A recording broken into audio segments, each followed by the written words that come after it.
ओम नमस्ते जी। 49वीं श्रव्य कणिका श्रीमद् वाल्मीकि रामायणम।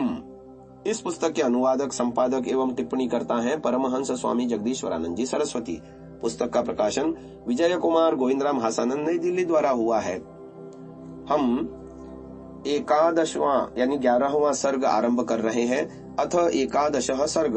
इसका शीर्षक है दशरथ का परिताप। प्रथम श्लोक। ततः श्रुत्वा महाराजः कैकेय्या दारुणं वचः चिंतामभिसमापेदे शोकोपहत चेतनः। कैकेयी के इन कठोर वचनों को सुनकर महाराज दशरथ बहुत चिंतित हुए और शोक से मूर्छित से हो गए। दूसरा श्लोक। चिरेण तु नृपः संज्ञां प्रतिलभ्य सुदुःखितः कैकेयीमब्रवीत् क्रुद्धः प्रदहन्निव चक्षुषा। देर तक मूर्छित रहकर जब वे सचेत हुए तो अत्यंत दुखी हुए और क्रोध में भरकर कैकेयी को इस प्रकार देखा मानो से भस्म कर देंगे। तदनंतर वे बोले। तृतीय श्लोक। नृशंसे दुष्टचारित्रे कुलस्यास्य विनाशिनी किं कृतं तव रामेण पापे पापं मयापि वा। अरि नृशंसे दुष्ट चरित्र वाली, कुल का सत्यानाश करने वाली, हमने या राम ने तेरा क्या बिगाड़ा है। चौथा श्लोक। सदा ते जननी तुल्यां वृत्तिं वहति राघवः तस्यैव त्वमनर्थाय किन्निमित्तमिहोद्यता। श्री राम तो तेरे साथ सदा माता के समान व्यवहार करते हैं, फिर तू उसका अनर्थ करने के लिए क्यों तैयार हुई है। पांचवा श्लोक। जीवलोको यथा सर्वो रामस्याह गुणस्तवम् अपराधं किमुद्दिश्य त्यक्ष्यामीष्टमहं सुतम्। जब सब लोग श्री राम के गुणों की प्रशंसा कर रहे हैं, तब मैं कौन सा दोष लगाकर ऐसे प्रिय पुत्र का त्याग करूं भला। छठा श्लोक। कौशल्यां वा सुमित्रां वा त्यजेयमपि वा श्रियं जीवितं वात्मनो रामं नत्वेव पितृवत्सलम्। मैं कौशल्या, सुमित्रा और अपने राज्य को भी त्याग सकता हूँ, परंतु अपने जीवन स्वरूप पितृभक्त श्री राम को नहीं त्याग सकता। सातवां श्लोक। तिष्ठेल्लोको विना सूर्यं सस्यं वा सलिलं विना न तु रामं विना देहे तिष्ठेत्तु मम जीवितम्। सूर्य के बिना संसार स्थिर रह सकता है, जल के बिना अन्न जीवित रह सकता है, परंतु श्री राम के बिना मेरे शरीर में प्राण नहीं रह सकते। आठवां श्लोक। तदलं त्यज्यतामेष निश्चयः पाप निश्चये अपि ते चरणौ मूर्धना स्पृशाम्येष प्रसीद मे। हे अनिष्ट निश्चय करने वाली, तू अपना हठ छोड़ दे।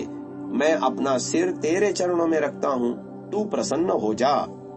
नौवां श्लोक। इक्ष्वाकूणां कुले देवी संप्राप्तः सुमहानयम् अनयो नय संपन्ने यत्र ते विकृता मतिः। हे देवी, नीति संपन्न इक्ष्वाकुओं के कुल में यह बड़ा अनर्थ हो रहा है, क्योंकि राज्याभिषेक के मंगल अवसर पर तेरी मति विकृत हो रही है। भाव यह है कि अच्छे लोगों की बुद्धि बिगड़ने से कुल में अनिष्ट होता है। इस विषय में पाद टिप्पणी दे रहे हैं। किसी नीतिकार ने ठीक ही कहा है। प्रायः समापन्न विपत्ति काले धियोपि पुंसां मलिना भवन्ति। इसी बात को संत तुलसीदास ने यूं व्यक्त किया। जाको प्रभु दारुण दुख देही ताकर मति पहले हर लेई। आगे 10वां श्लोक। ननु ते राघवस्तुल्यो भरतेन महात्मना बहुशो ही सुबाले त्वं कथाः कथयसे मम। हे बाले, तुम मुझसे बहुधा यह कहा करती थी कि तुझे महात्मा भरत के समान ही श्री राम प्रिय हैं। 11वां श्लोक। तस्य धर्मात्मनो देवी वनेवासं यशस्विनः कथं रोचयसे भीरु नववर्षाणि पंचच। हे भीरु, हे देवी, उसी धर्मात्मा यशस्वी श्री राम का 14 वर्ष तक वन में रहना तुझे कैसे अच्छा लगता है? 12वां श्लोक। रामो हि भरतात् भूयस् तव शुश्रूषते सदा विशेषम त्वयि तस्मात्तु भरतस्य न लक्ष्ये। भरत की अपेक्षा श्री राम तेरी अधिक सेवा करते हैं। हमें तो तुझ में राम से अधिक भरत की भक्ति है ऐसा दिखाई नहीं देता। 13वां श्लोक। शुश्रूषाम गौरवम चैव प्रमाणम वचन क्रियाम कस्ते भूयस्तरम कुर्यादन्यत्र मनुजर्षभात्। तनिक सोच तो सही, श्री राम को छोड़कर और कौन तेरी इतनी सेवा सम्मान और आज्ञा पालन करेगा? 14वां श्लोक। बहूनां स्त्री सहस्राणाम बहूनां चोपजीविनाम परिवादोपवादो वा राघवेनोपपद्यते। अंतःपुर में सहस्रों स्त्रियों और नौकरों में से किसी के भी द्वारा श्री राम का परिवाद यानी सकारण निंदा या अपवाद यानी निष्कारण निंदा नहीं सुनी गई। 15वां श्लोक। सांत्वयन् सर्वभूतानि रामः शुद्धेन चेतसा गृह्णाति मनुजव्याघ्रः प्रियैर्विषयवासिनः। मनुज श्रेष्ठ श्री राम शुद्ध मन से सभी प्राणियों को सांत्वना देता हुआ देशवासियों को प्रिय कार्यों से अपने वश में रखता है। 16वां श्लोक। सत्येन लोकान् जयति दीनान् दानेन राघव गुरुन् शुश्रूषया वीरो धनुषा युधि शात्रवान। श्री राम प्रजा को सत्य से, दीनों को दान से, गुरुओं को सेवा से और युद्ध में शत्रुओं को धनुष्य द्वारा जीतता है। 17वां श्लोक। सत्यम दानम तपस्त्यागो मित्रता शौचमार्जवम विद्या च गुरु शुश्रूषा ध्रुवाण्येतानि राघवे। सत्य, दान, तप, त्याग, मैत्री, पवित्रता, सरलता, विद्या और गुरुओं की सेवा ये सब गुण श्री राम में निश्चय ही विद्यमान है। 18वां श्लोक। तस्मिन्नार्जव संपन्ने देवी देवोपमे कथम पापमाशंससे राम महर्षि समतेजसी।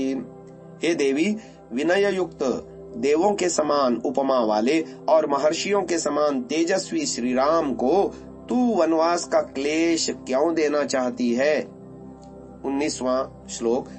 क्षमा यस्मिन् दमस्त्यागः सत्यम धर्मः कृतज्ञता अविहिंसा च भूतानां तमृते का गतिर्मम।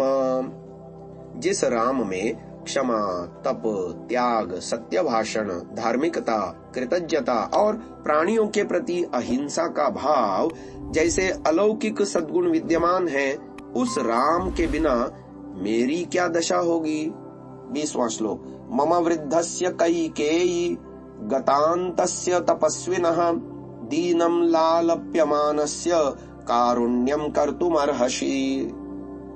हे कैकेयी, मैं वृद्ध हूँ, मेरा अंत समय निकट है। इस समय मेरी अवस्था शोचनीय है। मैं तेरे समक्ष गिड़गिड़ा रहा हूँ, तू मेरे ऊपर दया कर। 21वां श्लोक। पृथिव्यां सागरान्तायां यत्किंचिदभिगम्यते तत्सर्वं तव दास्यामि मा च त्वां मन्युराविशेत्। इस समुद्र से घिरी हुई पृथ्वी पर जो कुछ भी है, मैं वह सब कुछ तुझे देने को तैयार हूँ, तू क्रोध मत कर। 22वां श्लोक। अंजलिम कुर्मि कैकेयी पादौ चापि स्पृशामि ते शरणं भव रामस्य मा धर्मो मामिह स्पृशेत्। हे कैकेयी, मैं तेरे समक्ष हाथ जोड़ता हूँ, तेरे पांव छूता हूँ, तू राम की रक्षक बन और मुझे प्रतिज्ञा भंग के पाप से बचा। 23 एवं 24वां श्लोक संयुक्त रूप से। इति दुःखाभिसंतप्तम् विलपन्नमचेतनम् घूर्णमानम् महाराजम् शोकेन समभिप्लतुम् पारं शोकार्णवस्याशु प्रार्थयन्तम् पुनः पुनः प्रत्युवाचाथ कैकेयी रौद्रतरम वचः।